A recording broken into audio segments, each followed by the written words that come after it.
Hey, I started the recording this time. Good news. Welcome into the Path to Profit podcast. I'm Brad Dobson with my lovely wife, Minette Riordan, Dr. Minette. Oh, I got kisses today. And our sales coach is with us today, Shannon Ward. Welcome, Shannon. Thank you. So glad to be here. Awesome. We're super excited to have you. So we want to just welcome everybody to the Path to Profit podcast and remind you that this is a podcast for creative entrepreneurs, the ones who struggle with bright, shiny idea syndrome and don't know how to focus in on the right ideas long enough to make money. And I am one who lives with one who's not that. And I have a sales coach who's not that. So I'm fully supported and surrounded by all these amazing people who help me focus and make more sales. So you're the squirrel and we're the wranglers. Yes. Gotcha. I'm good at wrangling other people. I'm not good at wrangling myself. That's why we all need coaches, right? To help us get wrangled. So but I'm super excited to have Shannon here for a variety of reasons. One, because she is our kick-ass, awesome coach who lives in one of the most beautiful places on earth, Whistler Beach. I agree. So let me share a little bit about Shannon with you and some of her amazing successes and some of her quirky fun stuff. And she can tell us about bears too. Yeah. Sure. Pictures of bears. That was pretty cool. Yeah. It's BC, man. It is BC. So They're everywhere right now. Everywhere. So Shannon Ward has been in business for over 13 years. This is not her first rodeo in her coaching business. She built her company on track from 0 to 7 figures in just 3 years. That's pretty impressive. 3 years. Since then, she's transformed her deep knowledge of marketing and exceptional sales skills. I can attest to that. She sold me twice into a thriving sales training and coaching business where she helps entrepreneurs and teams overcome their dysfunctional relationships with sales so they can break through revenue barriers in record time. So you got to love a coach who loves speed. So that's a big part of what she does, is helps you do it all really fast. And I think what I love the most about Shannon and what she stands for is her core belief that sales is an act of love. And I know we're going to hear a lot more about that. And she's also teaching, this is amazing, professor of sales and management at the UBC Sauder School of Business. She's just been nominated for the second time for the RBC Canadian Woman Entrepreneur of the Year, which is impressive and exciting. Congratulations on that. Thank you. And when she's not living in Whistler, she's traveling around the world with her husband and her son and her friends. We spent a day in prison together recently. That was a whole other story. That was a whole other podcast, yes. But she can often be found in the ocean surfing, the forest, snowboarding, hiking, or mountain biking. And she also believes in giving back. She's an active mentor, volunteer, donates hours and dollars to women in business who need to ramp up their sales in order to be successful and profitable. So thank you so much for your time, your talent, your genius, and seeing sales as an act of love. Thank you for all of your kind words and for having me. I'm very excited to be here. Yeah, we're super excited to dive in. And we have one fun thing to do before we get started on the questions, which is to share our quote of the day. Quote of the day. Yeah, that's cool. Get my specs We always on. have a quote. Try to find something that relates to the conversation we know we're going to have. I think with my glasses on, I look more like a professor. You totally look professorly. Definitely. Life does not consist mainly or even largely of facts and happenings. It consists mainly of the storm of thoughts that is forever blowing through one's head. And that's from Mark Twain, a curmudgeon. But it's true, though. Will you read it again? Life does not consist mainly or even largely of facts and happenings. It consists mainly of the storm of thoughts that is forever blowing through one's head. And they get in the way. And they do get in the way, which is why I'm so excited to have you here, really helping our audience make a tremendous mindset shift from sales being icky, scary, pushy, salesy, to simply seeing act as a sales of love. So let's dive right in and talk about why you think entrepreneurs are actually reluctant to sell. Why do we get so twisted up about this? Yeah, great question. So the good news is that it's really normal to not like sales. I've talked to thousands of entrepreneurs now, and very, very few of them really, truly in their hearts love selling. And so I started to ask myself why that is. And what I concluded is that it makes sense given the culture that we are raised in. Because if you think about it, we are raised in a culture where salespeople are evil. right? Salespeople are, if you think about how they're portrayed in movies, and then even if you think about how you have sales encounters in real life, often those sales encounters are really negative, and someone is trying to do something that you consider not great for you. They're putting themselves first and not your needs first. They're manipulating you. They are doing things to you that we really consider negative. And so our whole lives we're raised in this environment, and we are taught that salespeople are inherently evil. And then what happens is we get older and we become adults. And the next thing that we are told, the next story that we are told, is that entrepreneurship is an amazing way to have wealth and money and freedom and impact and all of the things that so many people really truly want in their lives. And we are told that entrepreneurship is the way to get it. And by the way, I completely think that's true. Mm-hmm. But here's the problem. Then there's like a bait and switch, because we buy in, right? We're like, okay, awesome. I'm going to go become an entrepreneur and everything's going to be amazing and it's going to be wonderful. And the first thing that we need to do as entrepreneurs is what? Sell. Gotta sell stuff. You gotta sell, right? Stuff. Yeah. In order to have a business, you have to sell. But that becomes a problem, because basically we're saying to people, in order to have a business, you have to go be that evil thing that you learned that was terrible your whole life. Why don't you go do that now and like it? It makes sense that we would be reluctant. It makes sense that there would be a conflict. It makes sense that we would bring baggage to that activity in our business because of what's happened to us the rest of our lives. So it's not our fault, is the good news. And it's undoable, is the other good news. So how do you undo it? So the way that I was able to undo it, because I'll just backtrack a little bit. Everyone assumes that I'm just one of those naturally gifted salespeople who like totally loves sales and has been amazing at it my whole life. And it's just super effortless and easy. Yeah, because you look so much like a used car salesman. Don't I? Yes. But it wasn't that way. It wasn't that way the whole time. Actually, for 10 years, as Minette said, I've been in business. And actually, as of now, June 1st, yesterday, I've been in business for 14 years. Awesome. Nice. And for 10 of those years, I had a really great conversion rate. But every time I went to sell, I felt gross. And I felt like I was doing something bad to somebody else, even though I didn't know why, because everything that we did in this company, back then it was a marketing company, was amazing. And we helped people transform their businesses and make their businesses more successful. But somehow the act of selling for me felt gross. And so what I realized as I moved through the business is that I had to change that, or else it was going to negatively impact me for the rest of my career and cause me to be someone I didn't want to be, honestly. And so what I realized at one point was that I was carrying around all this baggage. But I could also choose to see it differently. I could choose to have different beliefs around sales based on my actual experience and not what I've been told by everybody else my whole life. Awesome. And so what I decided was to rewrite my sales story and rewrite my sales beliefs. So I just replaced the belief. It's really as simple as it is. And the belief that I replaced it with is that sales is an act of love.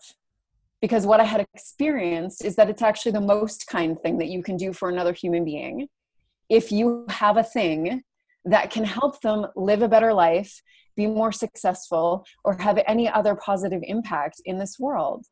And the only way for them to be able to do that with you through a business vehicle is sales. That's wonderful. Yeah, I was sitting there thinking, let's come up with some examples, because some people really struggle to connect that sort of compassion or whatever it is or love to selling something that they're creating. We had one client who she created these beautiful knitting bags, utilities for whoever is a knitter to put their needles in and their yarn, and they're lovely, right? Yeah. But she never felt like she was having an impact. And I kind of I got the opportunity to work with her closely and just, give the example of like the shirt that I was wearing, that I felt like the shirt made me feel great. right? It had an impact on my life. I was wearing it because I liked it.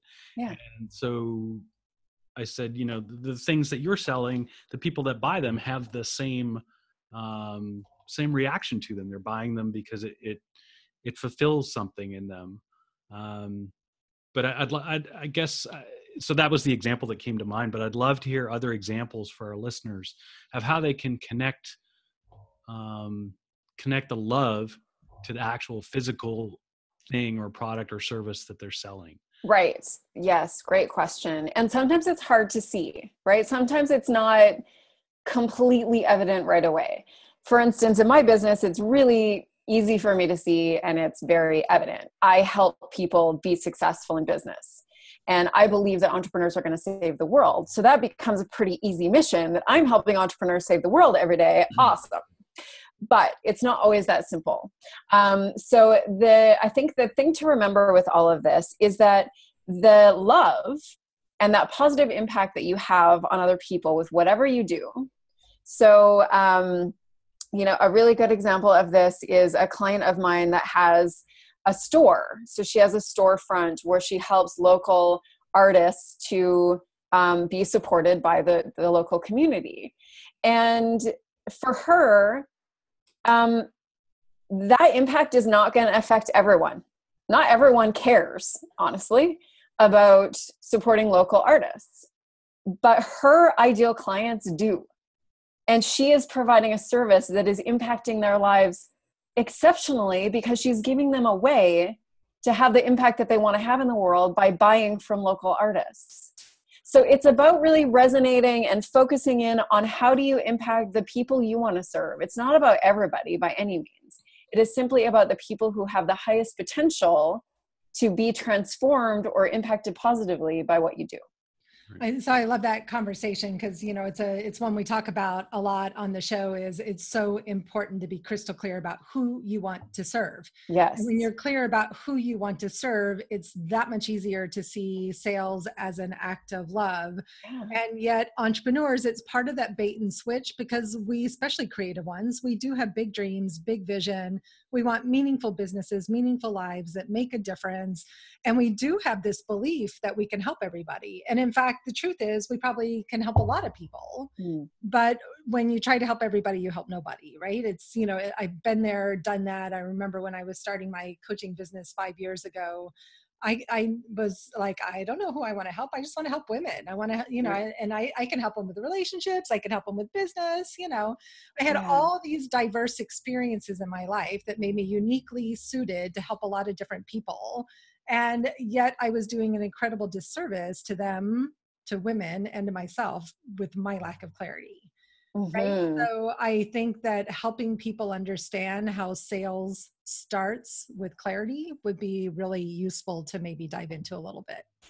Sure. Yes. I completely agree. So this is such an interesting one because I'm sure just like you, I run into so many amazing women entrepreneurs that can do so much for so many people. Yeah. And while that's a superpower in some ways, in other ways, it's a real limitation unless you can really rein it in. Right. Mm-hmm. So, the clarity piece that I think is typically missing with most of the entrepreneurs that I encounter is not only understanding, like from a demographic perspective, who these people are, like how old are they, where do they live, where are they online, all the things we normally do. But there's another level to it. And I like to talk about it in terms of alignment. Mm-hmm. So I think sales is basically an exploration between two people to find the level of alignment between the two. And when there's high alignment, it's like two pieces of a puzzle and they fit together, right? And when they fit together, everything is easy. Everything is effortless. The impact becomes exponentially higher because the alignment is so high. But often we don't do the work that is required to understand what the alignment points are. Yeah.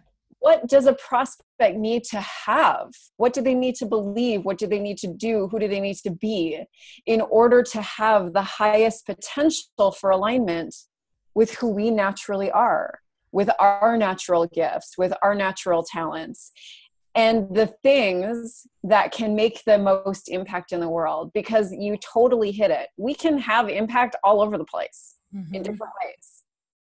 But our jobs as entrepreneurs, in my opinion, is to really hone down into what is the thing that I can bring to the world that is going to make the highest level of transformation for the people I serve.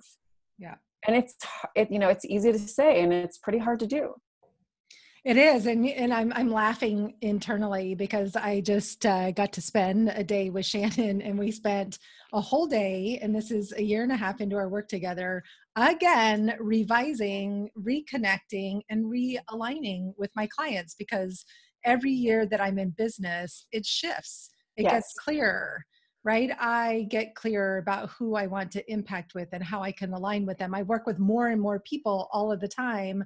And so I have more information. So in the beginning, it's that part of that bait and switch is this promise that it's going to be easy, right? I mean, there's a lot of people pitching that building your own business is easy. And you and I have been having a lot of deep conversations about this lately, about there can be ease, but it's not easy. Yeah, right? there's a difference. And so I think that the sales is probably one of the most important sticking pieces of that. So I know I'm sure you have some amazing tips with people about what can we do to create the mindset shift? What are the specific action items, thoughts, ideas, exercises that can help us really start to go from sales is gross to sales is an act of love? Yes. Because that's a big it is. Yeah. And it gets in the way. And I just want to speak to the evolution that you just talked to as well. There is this myth that we figure out who we want to serve. We figure out our messaging. We go and we rinse and repeat for the rest of our lives. And that's not how real business works. Yeah. How real business works is exactly what you just described. We get new data. We shift as human beings. The market shifts externally. Pardon me? You said the D word. Data. You and Brad, you're geeky, loving your data. Yes.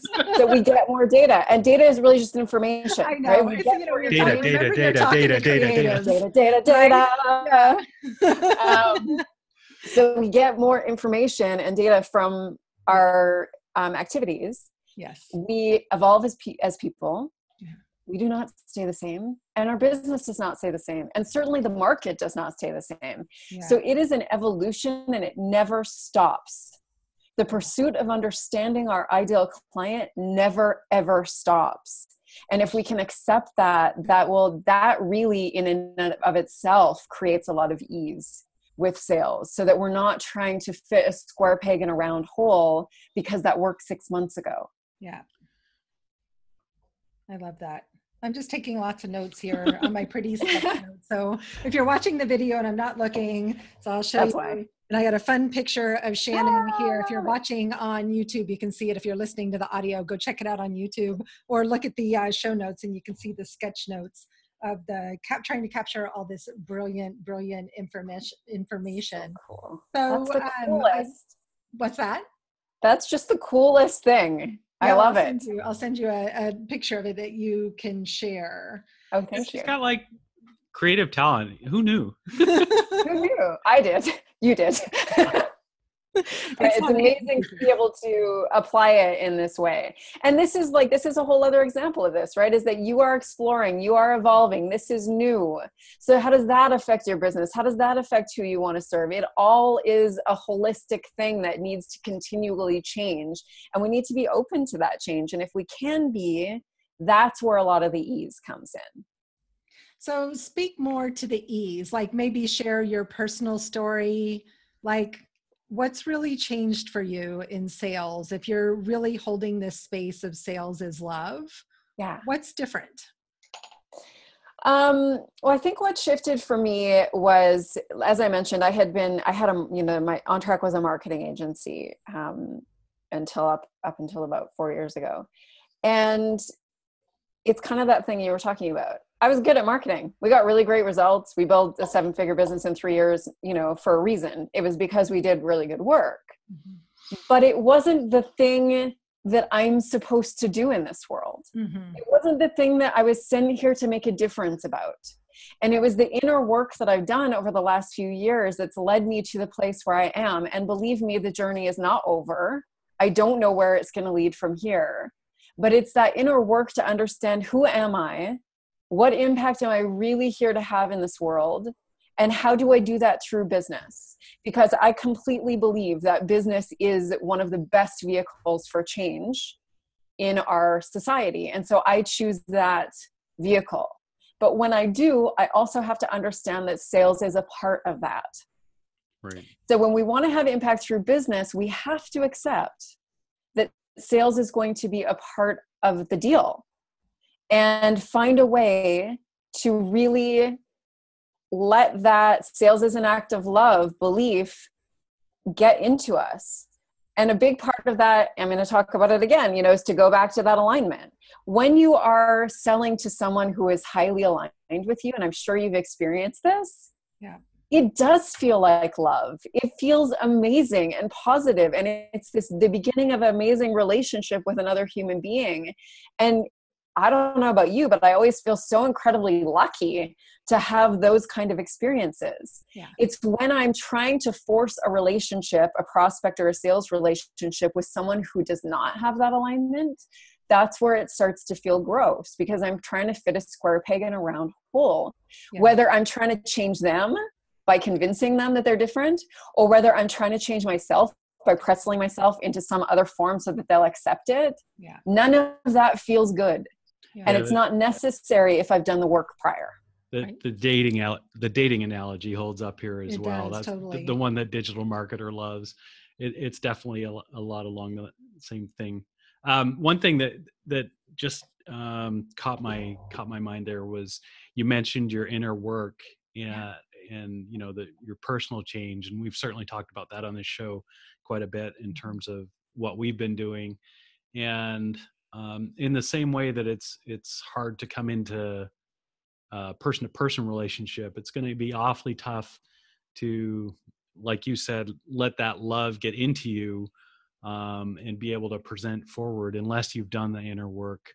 You can fake a little bit, but you really have to believe this stuff. And depending on where you are emotionally and spiritually and mentally, that could be a journey for you.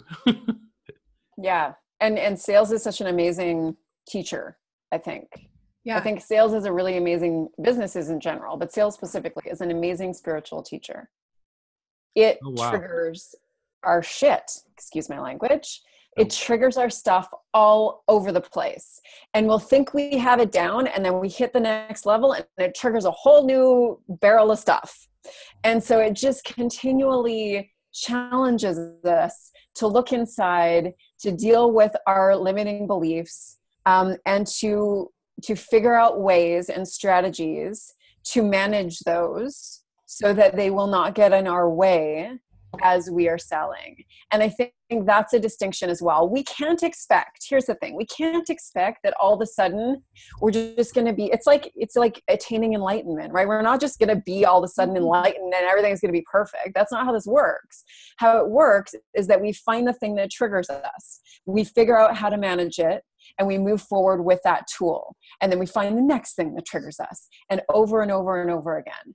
And my biggest recommendation with that is finding an advisor or mentor who can help you through those mindset issues, because really you can learn everything there is to know about sales and none of it will matter if these beliefs are sabotaging you, whether you know it, and sometimes whether you don't know it. Yeah.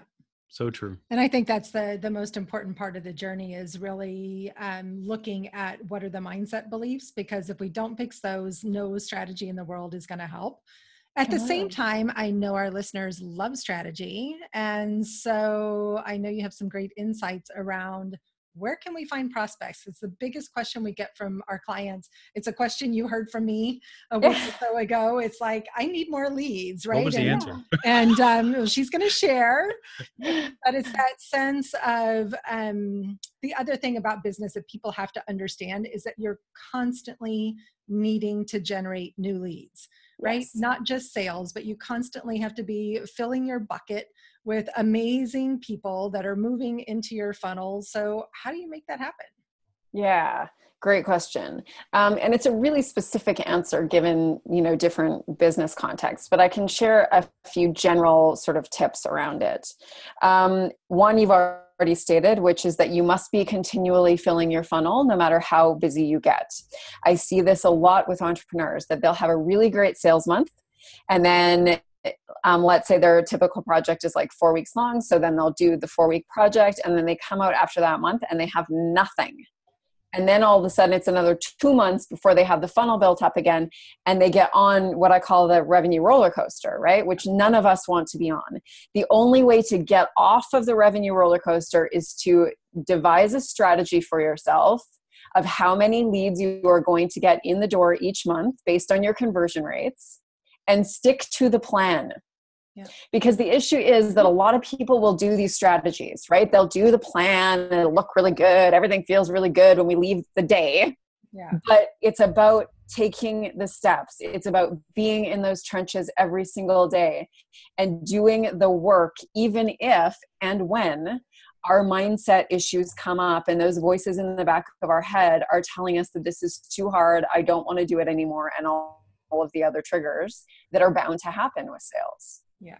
So the key is to keep going once you know what your numbers need to be. And the other thing that's really interesting, and I want to bring this up because I feel like it happens to some people. It's kind of a lucky, it's a nice place to be, but it's still a problem. The other side of it is that once we learn to sell, we can become addicted to it and keep going, just keep selling and selling and selling and selling. And that can be detrimental in a business as well. I had a client just a couple of days ago that I actually had to specifically tell her to stop selling for the next 2 months, take the summer off, because if she doesn't, her business is going to suffer. Right. And so we need to be careful on both sides. We need to sell, do the right amount of sales activities, nothing less, but also nothing more. This is another way we make it so hard on ourselves, is we just keep doing all the things rather than just the right things that are going to get us to where we want to be. Yeah. Yeah. I love that. And I think we've certainly identified over the last year and a half, working with you and working on our business, that it's easy to try everything or want to try everything. And to a certain extent you need to when you're getting underway. But that's not supportable and it's inefficient. And so it's easy to get into that place where you just keep trying different stuff and you're never actually working on the thing that is the real money winner for you. Yeah. So let's dive into that, because as you and I both know, it's actually the more you simplify your strategy, the more successful you'll be. It's not about doing everything. I tried that. It didn't work for me. It doesn't work for my clients. I've watched them try everything. What's your favorite strategy for getting new leads in your business? So for me, to date, my favorite strategy has been speaking. And this speaks to that it doesn't have to be speaking for any of you watching, by the way. I don't want to, I'm not going to say speaking is the only way, because it's not. But what I want it's one of the best ways. We'll stick a claim for pretty much. It is a great way for you and for me. Yes. Because of who we are. Yes. And that's really what I want to get to with this. Yeah. There are 1,001 ways, Brad, you just mentioned it. There are 1,001 ways that we can try to get business. Yeah. The real challenge for entrepreneurs these days is not opportunity. It's figuring out how to focus down on the things that work, but also the things that we want to do. Because just because I tell you that speaking is really fantastic, if you go out and do it and you're not naturally oriented to be a speaker and sell in that way, you're going to fail. And what I want for all of my clients and anyone who I come into contact with is, again, for you to look into yourself. What are your strengths? What do you actually like to do? We tend to ignore that part. But if you don't like to do the stuff, guess what? You're not going to do it for long. So we want to focus on the stuff that we find fun or energy giving rather than energy depleting. Those are the indicators that you're on the right track as to what you should be focusing on for lead generation. I love that. And just curious, what are some of the strategies you're seeing work, for example, for the store owner that is selling local art? What's working So for her? she's done a lot online, which has worked really well for her. And she's actually done a lot of local press, like local PR. Yeah. And so for her type of business and for who she is, because she's really well spoken in interviews, that sort of thing, it's worked really well for her. Now, that doesn't mean that it would work really well for me or anyone else. Right. Yeah, right, I love right. that. And so I'm taking lots of notes here. It's like you really have to focus in on the strategies that you like to do the things that are fun. So Shannon and I both love to speak, right? Yes. I mean, it's really fun for us, and we travel a lot to speak, and we get a lot of clients from speaking. So then we go do it more. Right. And it's fun. It feels like play. And if you can reach that level with a sales activity, that's, as you can attest, right? That's the gem, is when you feel like you're doing something fun and you're getting business from it, you know you've hit a winner.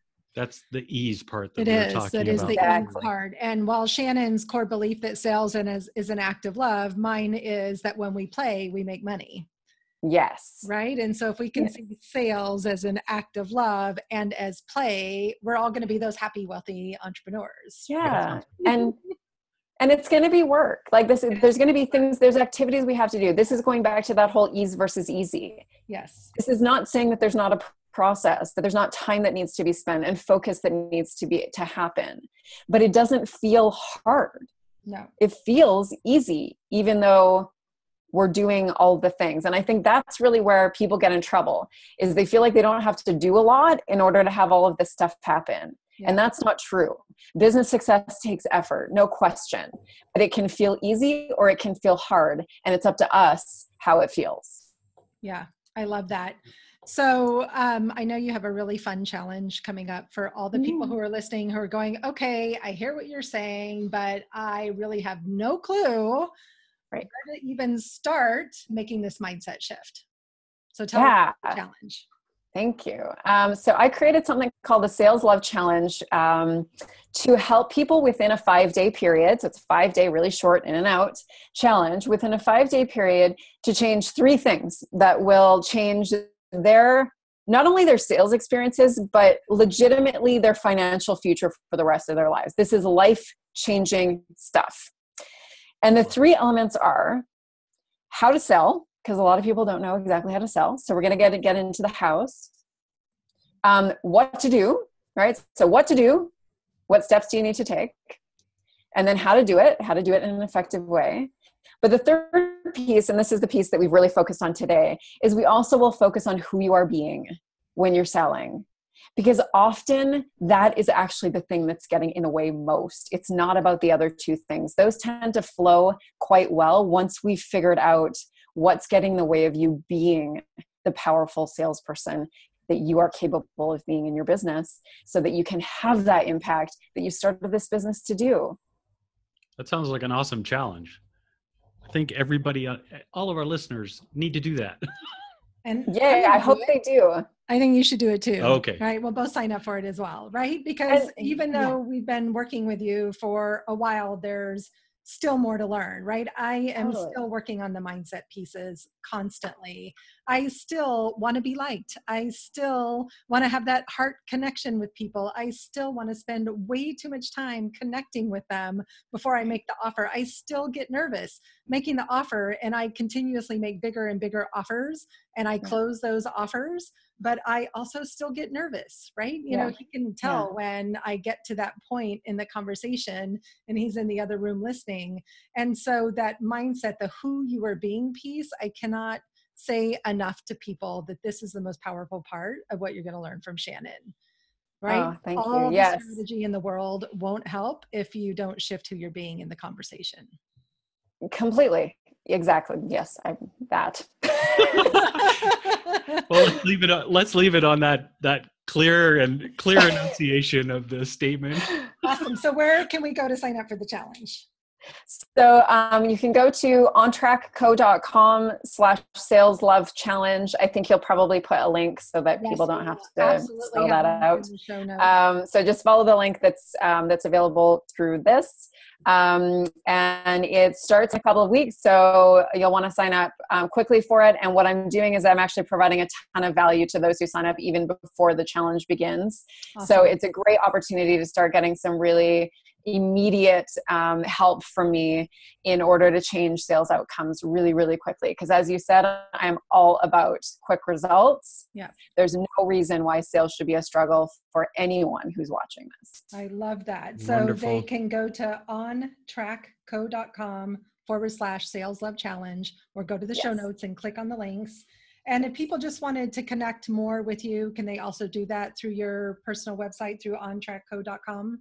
Yes. So there's actually a form there where you can apply for a complimentary discovery call with me to find out if there is alignment, like I talk about, between what I do in terms of sales and what your sales challenges might be. So yeah, that's a way to get some one-on-one access to me if that's what someone highly wants to do. recommend people having a one-on-one conversation with Shannon and doing the challenge as well. Just being in your beautiful energy and your positivity around sales and your love of data, which, I'm learning to love data. So it's so helpful in just finding the small ways that we can drill down to make sure that we're creating that alignment. And before we go, I had one last curious question. Sure. I have two curious questions. So the first curious question is, one of the things we've talked a lot about in year 2 of our work together has been about repelling clients, right? So I'd love for you to say something about repelling clients. And then the second question is, what are you reading right now that you're really loving and want to share with us? Okay, excellent. Thank you for both of those questions. So the first thing is about repelling, which seems like it's a weird thing for a salesperson to want you to do, right? Or a sales coach to want you to do. But basically, this goes back to alignment. So it's actually just the next step in the alignment conversation.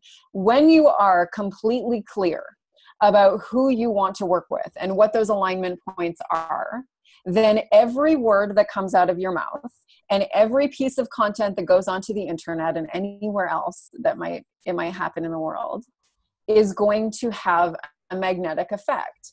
And we talk about magnetism as attracting, right? We're attracting the right clients, but we really never talk about the other side of it. And this is the thing that makes people uncomfortable, is in order to attract the right people, it is going to require that you repel the wrong people. Yeah. And that makes people really, really uncomfortable, specifically women, actually, because we don't ever want people to not like us, right? Yeah. And we want to feel like we've been in service of every single human being that ever comes across our path because we are good people. But the issue is, with that mandate, we never have a chance of getting that clarity in our communications so that we can really attract the people who we are meant to serve in this world, who will have the most transformation. And that really is where the impact is. So we need to be willing to repel the people who are not in high enough alignment with us. Yes. I think that's so powerful. Right? And it's worth it anyways, because you don't want to be working with them. Yeah. And we've all had clients that we don't love that aren't in alignment. And it's like pulling teeth, and they don't get the results that your other clients get, right? There, and there's a lot of different reasons for it, but right. Well, and then there's a brand issue with that, if we just talk about for a second. Sure. If we accept working with people who are not in as high alignment as they could be, you just said it, they do not get the results that we need them to get. It's not their fault. It's not our fault. We bring everything to the table. They might try really hard. It is just that the alignment is not there. Yeah. And what happens after that is they finish their engagement with us. They turn around and they start talking to people. They start talking to their friends. Right. And what do they say? Nothing good. Or mediocre. Do we want to be these level business? No. Yeah. We want to be exceptional. And the only way to do that is to be selective with the people who we make offers to. Perfect. Yeah, it's actually fun to not make an offer, right? Like, I think I spent a lot of time in the last few months not making offers, and it's felt really good, rather than making an offer that didn't feel in complete alignment. And in most cases, it was great people, wrong timing, right? Like they weren't yet in the place in their business where I knew that I could truly help them. Maybe they were still in a full-time job. Maybe they were still in school training, right, for whatever their new entrepreneurial dream is, but they weren't yet far enough along in their business for me to feel like I could really have enough impact, or that they had the time and spaciousness to do the work. Because what Shannon and I have both said today, it takes work. It doesn't mean that it takes every minute of every day. She and I both play a lot. I paint, she hikes and snowboards and mountain bikes and all these other crazy cool things. Also bikes and swims and triathlons, right? You know, so, but balance is such an overused word, right? But it is truly about working hard on the right things. So what you said, so it's kind of like create a strategy, one strategy, stick with that strategy every single day. Yeah. Know your numbers, right? Yeah. Collect the data, find alignment, and make money. That's your process. Yeah. Thank you for clarifying that for me. It's a little nutshell here, right? And make sure you have a ton of fun doing it. I love it. Yes, and fun. Very critical. Yes. Fun is critical. So what are you reading?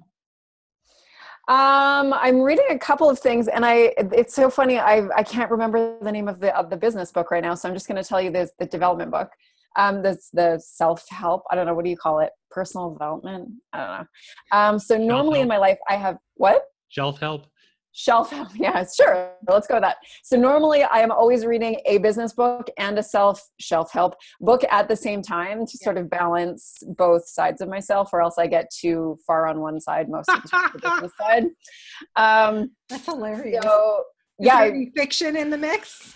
Not generally. No, I'm too busy. I have the fiction, the personal development, and the business, right? Oh, well, that's great. Yeah. And I mean, reading is a form of play, and that's your form that really works for you. So that's really cool. Yeah. I just I'm out in the forest a lot, so I don't have a lot of time to read. But anyway, so the self-help book that I'm reading right now is, I think it's called Self-Compassion. And I can't remember we can look it up. That's okay. Self-compassion. And basically it is about exactly that. And it redefined the concept for me of self-compassion in a way that I found really applicable to where I am in my life, and gave me tools to be able to apply that. The other one, like I said, I can't remember. So I'm going to tell you another one that I've loved recently. And it's called Scaling Up.